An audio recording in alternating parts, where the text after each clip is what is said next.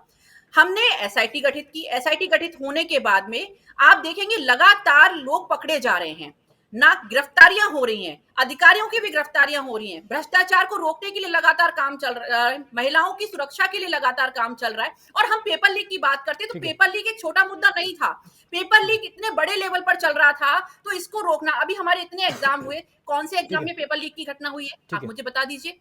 लेकिन जब एसआईटी गठित हुई और जब पेपर लीक का मामला सामने आया, तो बहुत सारे एग्जाम लीक हुए, बहुत सारे एग्जाम लीक हुए। और उसका मामला जब एसआईटी गठित हुई, जब एसओजी के जब इन्वेस्टिगेशन चली, उसके बाद ही सामने आए हैं कि कितने कितने पेपर लीक हो चुके हैं, अनुश्री जी कौन-कौन से एग्जाम जवाब में। सुन लेते हैं एक बार, अनुश्री जी से जवाब सुन लेते हैं, फिर बहस को आगे बढ़ाएंगे। अनुश्री जी, क्या बोलना चाहेंगे? सौरभ जी, मैं एक ही बात बोलना चाहूंगी कि बार बार या तो बिना तथ्यों को लेकर आए बात की जा रही है। यदि आप तथ्यों को लाते तो इस तरीके की बात नहीं करते। हमने एसओजी की कार्रवाई करी, हमने पेपर लीक पे भी कानून बनाया, हमने तमाम सारे काम किए।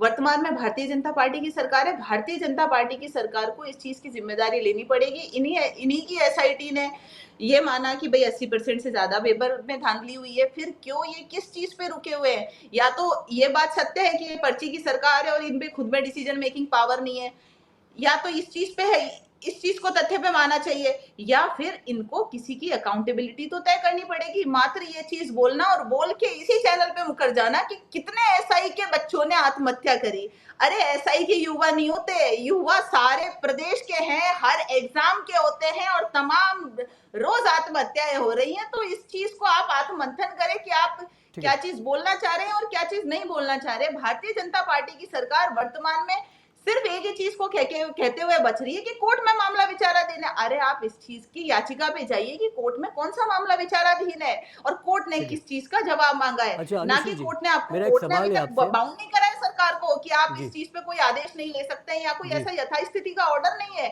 आपको इस चीज जी पे बार बार मात्र एक न्यायालय में विचाराधीन होने का बचाव लेके सरकार काम ठीक है करने से नहीं रुक सकती, क्योंकि अनुश्री जी, सरकार को तो काम करना ही पड़ेगा। बिल्कुल ये बार बिल्कुल। बार 2021 में चल जाते हैं। अरे उस टाइम आप चिल्ला रहे थे, भूल गए।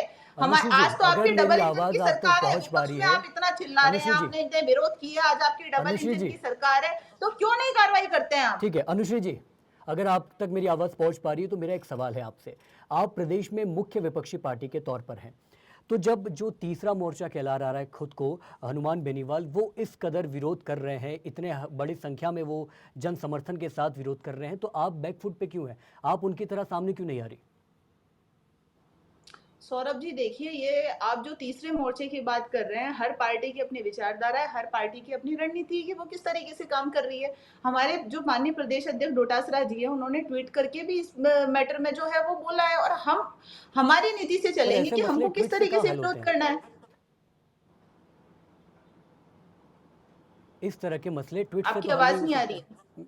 मैं कह रहा हूँ कि इस तरह के मसले निश्चित ट्वीट तौर से तो पे हल नहीं हो ट्वीट से सकते। हल नहीं हो सकता है। हम तो बार बार बोल रहे हैं ना, अगर डिबेट भी हो गई, हमने हर चीज को, मुद्दे को भी उठा रहे हैं, लेकिन मुद्दे को उठाने के लिए सरकार को भी तो कार्रवाई करनी चाहिए। आज सरकार क्या कार्रवाई कर रही है? मात्र ये कहना कि विपक्ष मुद्दा नहीं उठा रहा है, ये भी सरकार का बचाव तो नहीं हो सकता। सरकार तो जनता के हित के लिए बैठी है, तो उस काम तो सरकार को ही करना पड़ेगा ना।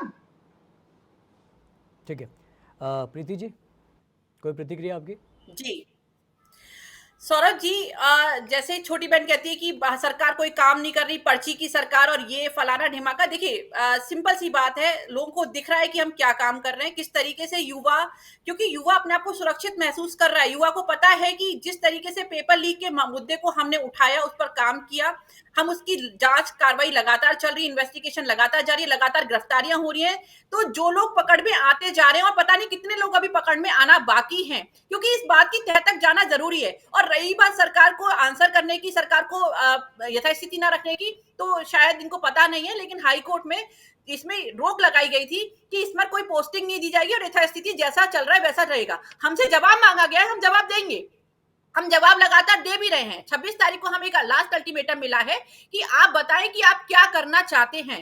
तो सरकार की आज मीटिंग हुई है, जिन 5 मुद्दों पर चर्चा हुई उसके हिसाब से जो भी, क्योंकि आज की मीटिंग में यह भी कहा गया है कि जरूरत होगी तो हमें और मीटिंग हम करेंगे, क्योंकि 26 तारीख अभी हमारे पास सफिशिएंट टाइम है। हमें जो मीटिंग 21 को होनी थी वो हमने 20 को करी, अब हम 21 तारीख को, क्योंकि आपको पता है कि मोदी जी आ रहे हैं, माननीय प्रधानमंत्री जी आ रहे हैं बीकानेर में, उसके बाद भी लगातार, और इससे पहले जिस बात पर सरकार उच्च न्यायालय ने, माननीय उच्च न्यायालय ने जिस बात के लिए बोला, तो उस समय सबको पता है कि परिस्थितियां ऐसी थी कि मीटिंग पॉसिबल नहीं थी, क्योंकि देश में युद्ध की स्थिति चल रही थी और राजस्थान अपने आप में बहुत बड़ा प्रदेश है, बॉर्डर से लगते हुए इसमें एरियाज आते हैं, सुरक्षा हमारे लिए बहुत महत्वपूर्ण ठीक है थी, तो हमें उस पर प्रीति भी जी, ध्यान देना जरूरी था। आपसे एक और आखिरी युवाओं सवाल के मैं हित के करना लिए काम चाहूंगा। करने के लिए तो प्रतिबद्ध है ही। आपसे एक आखिरी सवाल करना चाहूंगा। ईमानदारी से चयनित अभ्यर्थियों के भविष्य से खिलवाड़ ना हो, इसके लिए आपने क्या सोचा है?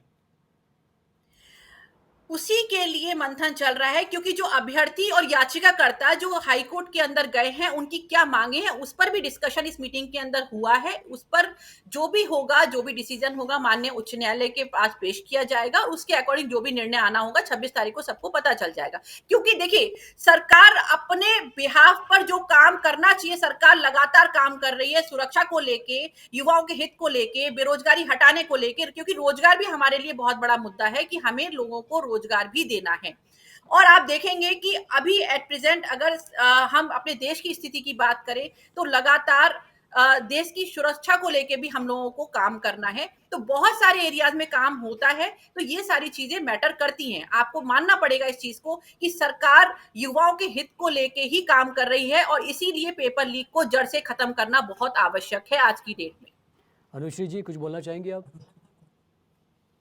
सौरभ जी, मैं बार बार एक ही बात कह रही हूँ कि ये बार बार एक ही उलाना दे रहे हैं माननीय उच्च न्यायालय का। अभी इन्होंने बोला कि सरकार ने तो हमसे यही, जो माननीय उच्च न्यायालय ने तो हमसे यही पूछा है कि सरकार बताए सरकार क्या करना चाहती है। तो कुल मिला के घूम के तो बात इन्हीं के प्रश्न है और इन्हीं का उत्तर है, खुद दोनों काम यही कर रहे हैं। तो भाई अगर सरकार जो है वो क्या करना चाह रही है वो सरकार को करना चाहिए निश्चित तौर पे। भाई न्यायालय तो दखल अंदाजी तब कर रहा है ना कि तब सरकार कोई निर्णय नहीं ले पा रही है। तो सरकार को इतना तो सक्षम होना चाहिए कि युवाओं के जो भविष्य है उन पर काम करे और उनके जो भविष्य है उस पर सख्त निर्णय ले। जी, आप दोनों का बहुत बहुत शुक्रिया अपनी अपनी बात रखने के लिए।